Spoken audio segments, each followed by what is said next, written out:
Hey guys, Dr. Andrew, and today I wanted to talk about something I see very common on the new patient paperwork, and that's people checking off the scoliosis parameter.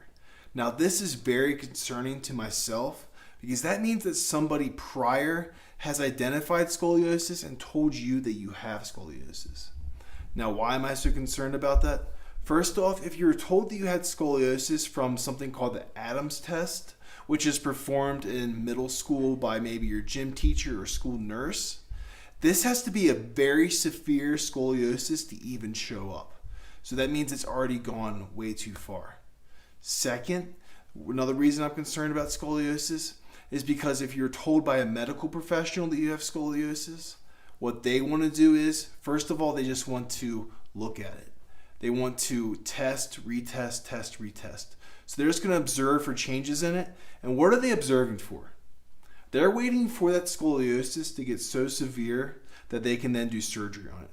Open you up, throw rods in you, hit a hammer, and move your scoliosis curve as close to straight as possible.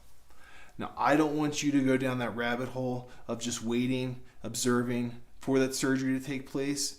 All the while, those nerves are being pinched, and scoliosis is shown to take 15 years off of somebody's life. So we want to make sure that first off, our goal is we want to make sure the scoliosis doesn't get worse. There's two types of scoliosis. There's a functional scoliosis and a structural scoliosis.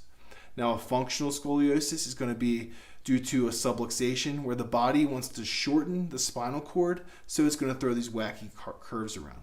We can get great corrections with that.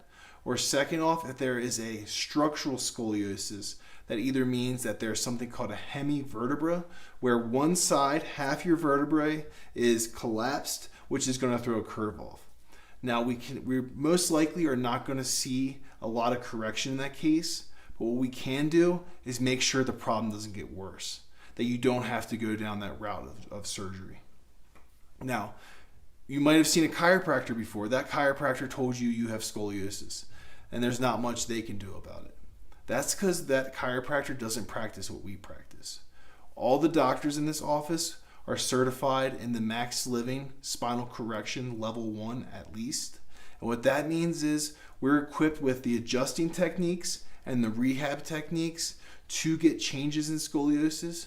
But first and foremost, we have to do a detailed exam to see exactly what levels the subluxations are at. And then together we're going to sit down, analyze those x-rays, and we're going to go over the exact adjustments you need and the rehab and the nutrition to make sure your scoliosis does not get worse and possibly even get correction.